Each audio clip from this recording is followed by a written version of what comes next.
যে যাই বলুক, ভগবান হনুমানের আবির্ভাব এমনি এমনি হয়। এর পেছনে যথেষ্ট কারণ ছিল। দশানন রাবণের অত্যাচারের ফলে প্রভু শ্রীরাম এবং মহাবলী হনুমানকে এই পৃথিবীতে অবতার নিতে হয়। চলুন শুরু করা যাক আজকের কাহিনী। দেবী সরস্বতী কুম্ভকর্ণের জিহ্বায় অবস্থান করে তার জিহ্বাকে নিজের নিয়ন্ত্রণে এনে ইন্দ্রাসনের জায়গায় নিদ্রাসন উচ্চারণ করিয়ে দেন।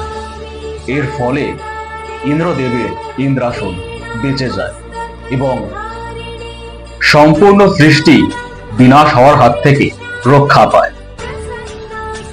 ফলে ইন্দ্রদেব মা সরস্বতীকে প্রণাম করে বলেন, হে মাতা, আপনার চরণে আমার শতকোটি প্রণাম।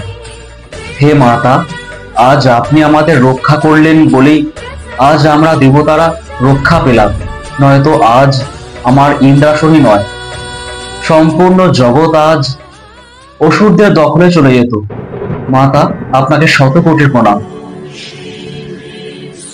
এবং দেবী সরস্বতী তাকে আশীর্বাদ করে সেখান থেকে অন্তর্ধান হয়ে যান।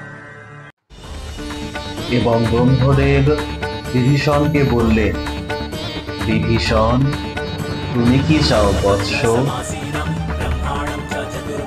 প্রভু, আমি তো কেবলমাত্র এই বরদান চাই, যেন আমি সর্বদা ধর্মের পথেই চলতে পারি, এবং আপনি দয়া করে আমায় এই বরদান দিন, হে ব্রহ্মদেব, যেন আমি আমার দুই জ্যেষ্ঠ ভ্রাতা রাবণ এবং কুম্ভকর্ণকে সবসময় যেন আমি ধর্মের পথে চালিত করতে পারি।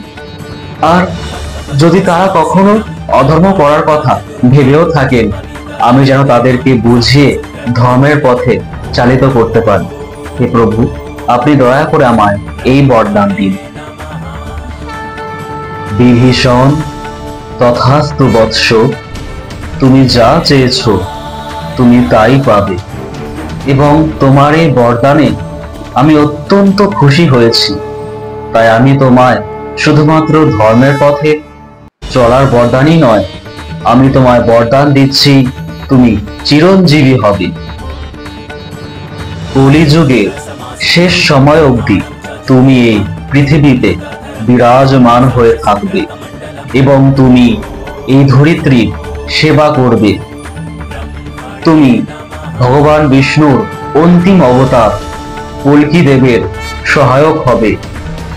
তুমি এই সৃষ্টির কল্যাণে অনেক বড় ভূমিকা পালন করবে। প্রভু, আপনি আমায় ধন্য করে দিলেন। আপনার চরণে আমি শতকোটি প্রণাম জানাই, হে ব্রহ্মদেব। এবং ব্রহ্মদেব অন্তর্ধান হয়ে গেলেন। বিভীষণ, তোমার এত বড় স্পর্ধা! তুমি তোমার দুই জ্যেষ্ঠ ভ্রাতা রাবণ এবং কুম্ভকর্ণকে ধর্মের পথে আনার কথা বলছো? তুমি কি আমাদের থেকে নিজেকে বড় বলে মনে করো? না ভ্রাতা, না, আপনি ভুল ভাবছেন। ভ্রাতা, আমি আপনার কনিষ্ঠ ভ্রাতা। ভ্রাতা রাবণ, আপনি ভুল ভাবছেন আমায়। আমি আপনাদেরকে এই কারণেই ধর্মের পথে রাখার কথা বলেছি, কারণ আমি চাই আপনাদের মঙ্গল হোক। আমি আপনাদের দুজনেরই মঙ্গল চাই ভ্রাতা। আপনি দয়া করে আমায় ভুল বুঝবেন না।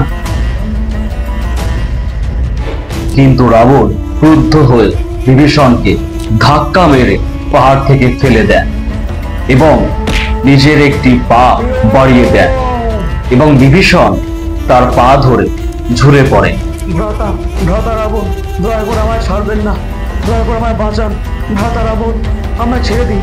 আমায় ছেড়ে দিন ভ্রাতা, আমায় ছেড়ে দিন। বিভীষণ, এই কিছুক্ষণ আগেই ব্রহ্মদেব তোমাকে চিরঞ্জীবী হওয়ার বরদান দিয়ে গেছে, কিন্তু তাও তুমি এখনো ভয় পাচ্ছ।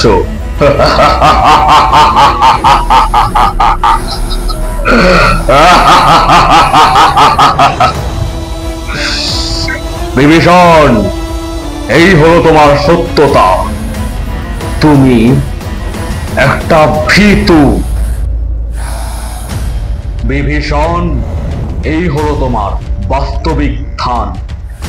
এই দশানন লঙ্কেশ রাবণের চরণে, তোমার জ্যেষ্ঠ ভ্রাতা দশানন রাবণের চরণে।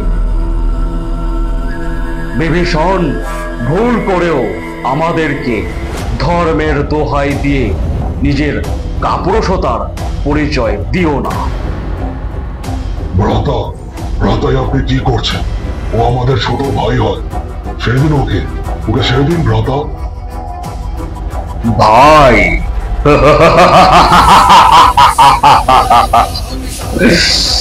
কুম্ভকর্ণ, তোমার মতো একজন বলিষ্ঠ যোদ্ধার মুখে এমন কথা শোভা পায় না। এ তো ভুলেই গেছে যে আমরা অসুর।